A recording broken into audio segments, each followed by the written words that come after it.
You were born in the kind of place that doesn't appear on tourist maps.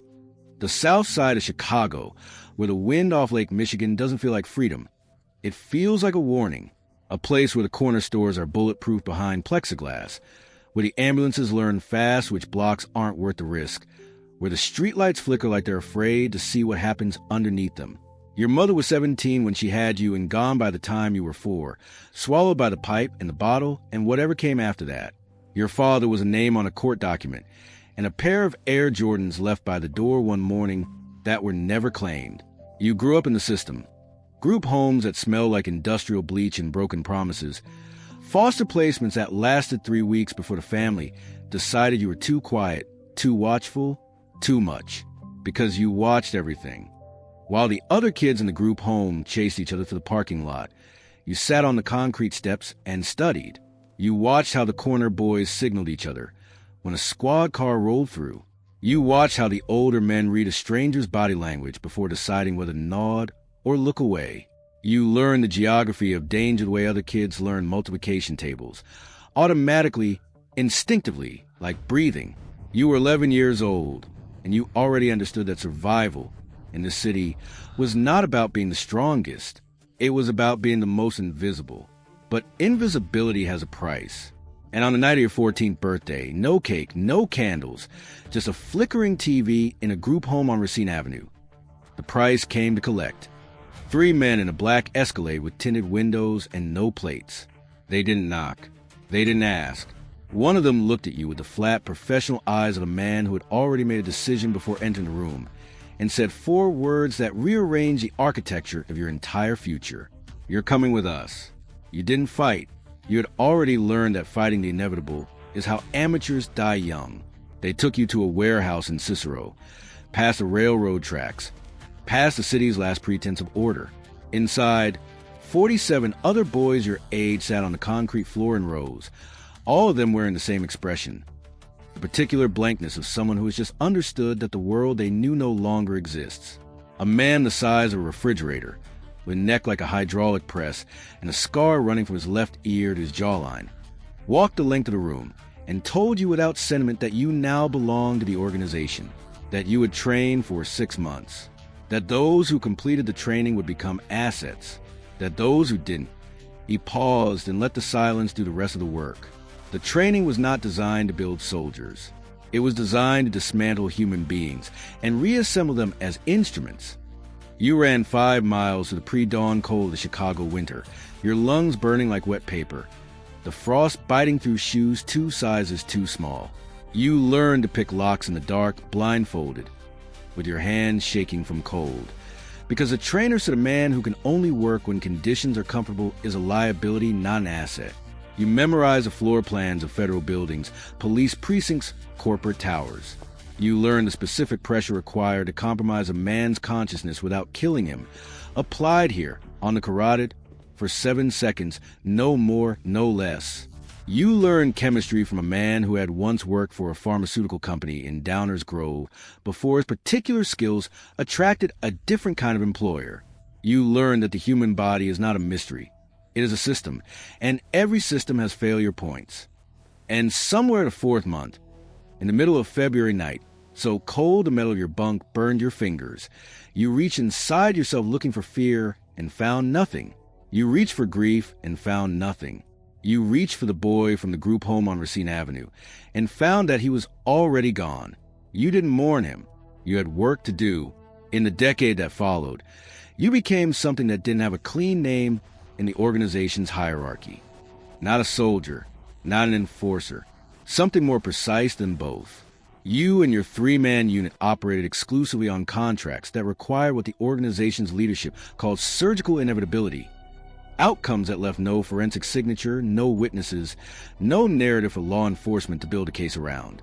You were a ghost inside a machine that the FBI had been trying to map for 11 years without success. Your reputation was built on a single contract in the River North neighborhood. A real estate developer who had been laundering cartel money through luxury condo projects and had developed a dangerous habit of talking to federal investigators. The target moved with 2 personal bodyguards and a rotating security detail, never repeated a route, swept his residence for listening devices twice daily. A frontal approach was suicide, so you didn't approach frontally. Your team spent 3 weeks building a parallel identity, a structural engineer with fabricated credentials and a history that could survive a background check. You secured a consulting contract with the developer's construction firm. On a Tuesday morning, you walked into his 42nd floor office on Michigan Avenue with blueprints under your arm and a handshake firm enough to be memorable. The coffee you brought him from the lobby, his usual order, learned through 6 days of observation, contained a compound that his cardiologist would later describe as consistent with stress-induced arrhythmia in a man with his documented risk factors. He was dead before you reached the elevator. The autopsy found nothing that didn't belong. The case was closed in 9 days. You became a name spoken in lowercase in the organization's inner circles. No photographs, no verified address, no known associates outside your unit. You were the organization's most valuable, irreplaceable asset, which, as you eventually understand, is precisely the most dangerous thing a man can be. On a Thursday night in March, your encrypted phone buzzed once. The message contained only a location and a time. They brought you to a penthouse in the Gold Coast, 40 floors above the city, floor-to-ceiling windows offering a view of the lake that looked almost like freedom.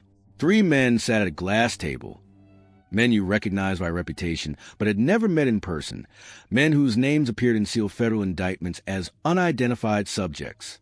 They didn't offer you a drink. They slid a manila folder across the glass. Inside, no photograph, no address, just a title. United States Senator, a name you knew from television, from campaign billboards on the Kennedy Expressway. He would be in Chicago in 10 days for a closed fundraiser at the Intercontinental Hotel on Michigan Avenue. The message from the organization was precise and without poetry. The senator had been blocking federal port legislation that the organization needed passed. He needed to stop blocking it permanently. The payment offer was enough to disappear. New identity, new country, a house somewhere without extradition treaties. You noticed, without reacting, that one of the 3 men at the table never quite looked directly at you. You filed the anomaly in the back of your mind where you kept things that didn't yet have explanations. The senator's security detail was Secret Service augmented by private contractors, 12 agents minimum, with advanced teams sweeping the venue 72 hours prior. Rooftop surveillance, signal jammers, identical decoy vehicles. The Intercontinental's perimeter would be locked 20 minutes before arrival. A long-range approach was eliminated by counter-sniper teams on 3 adjacent rooftops. You needed to be inside. Your team spent 8 days building the penetration. Forged credentials as part of the hotel's contracted AV technical team. The kind of worker security details see so often they stop seeing them at all. You mapped the service corridors, the loading dock, the specific blind spots in the camera coverage on the 3rd floor. You identified the window, a 90-second interval between the senator's elevator arrival and his entrance into secured ballroom, when he would pass through an unsecured service corridor to reach the green room. 90 seconds was more than enough. You had executed contracts in less time than it takes to order coffee. The night arrived cold and indifferent the way Chicago nights always do. You were inside the Intercontinental by 7:15, moving through the service corridors in the uniform of a man the security detail had already checked and forgotten. The hotel smelled of carpet cleaner and expensive perfume, and the specific tension that precedes something large. Your earpiece carried the ambient sound of the lobby. Your pulse was 44 beats per minute. You positioned yourself at the corner of the 3rd floor service corridor, 12 feet from the elevator bank, a modified injector device in your jacket pocket, undetectable by standard security scanning, capable of delivering its payload in a contact lasting less than 2 seconds. The elevator opened. The senator emerged, flanked by 4 agents, moving with the practiced briskness of a man who has spent 20 years being moved from room to room by other men. The corridor narrowed. The window opened. Your hand moved toward your pocket. And then your predator's brain.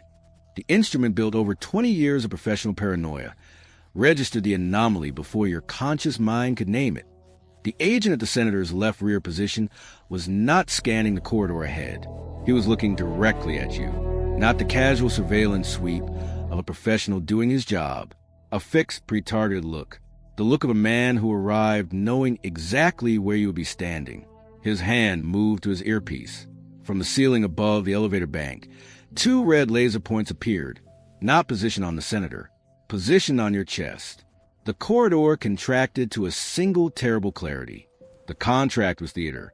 The organization had never intended for the senator to die tonight. The senator was a prop. You were the product.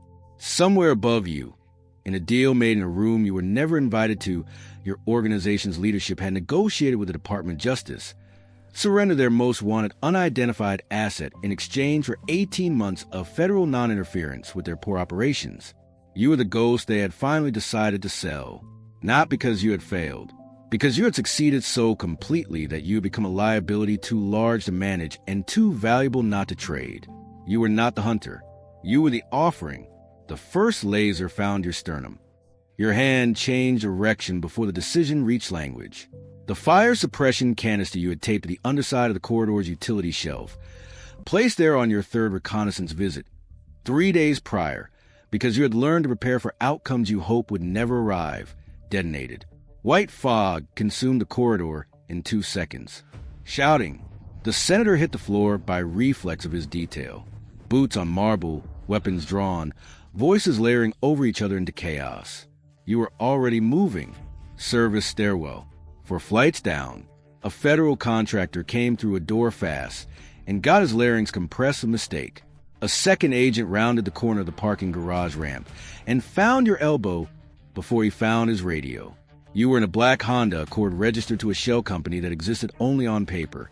Your contingency vehicle fueled, parked in Bay 7C since Tuesday morning, and through the garage gate before the 3rd agent finished calling it in. The city swallowed you like it always had. But the city had changed sides tonight.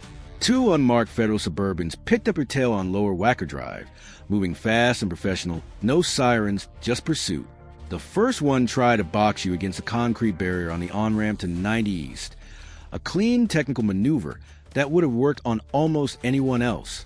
You let it close to 8 feet, tapped the brakes, felt the Suburban's front bumper clip your rear quarter panel, and steered into the contact instead of away from it, using the impact's own energy to spin the heavier vehicle into the retaining wall at 40 miles per hour. It wasn't driving. It was physics.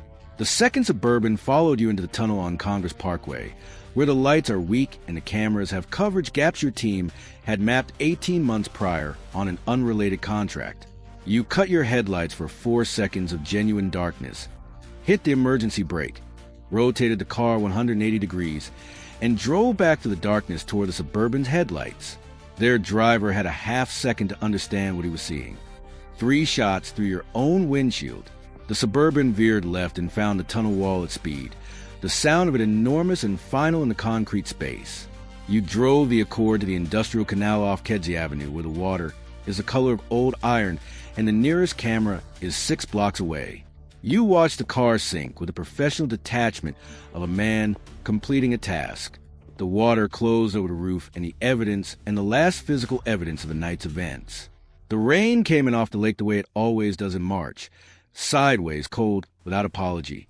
You walked west through streets where the street lights still flickered and the corner stores were still bulletproofed, and the city still didn't care whether you lived or not. The same streets that built you. The same shadows that taught you everything you know about survival. You pulled your collar up and disappeared into them the way water disappears into concrete. Completely, silently, leaving only the faint impression that something had passed through. The organization had sold you. The federal government had bought you. Every resource both possessed would be oriented toward your location beginning tomorrow morning. You felt something move across your face in the dark. Not fear. Not grief, something colder than both. The particular expression of a man who has just been handed a reason. They thought they were retiring a ghost. They forgot that ghosts don't retire. They haunt, and you are going to haunt every room, every deal, every handshake, every sealed indictment, every port agreement, every penthouse meeting in this city, until the people who put your name on a trading table understand in their bones what it costs to sell the wrong man. Chicago made you. Chicago betrayed you. Now Chicago burns.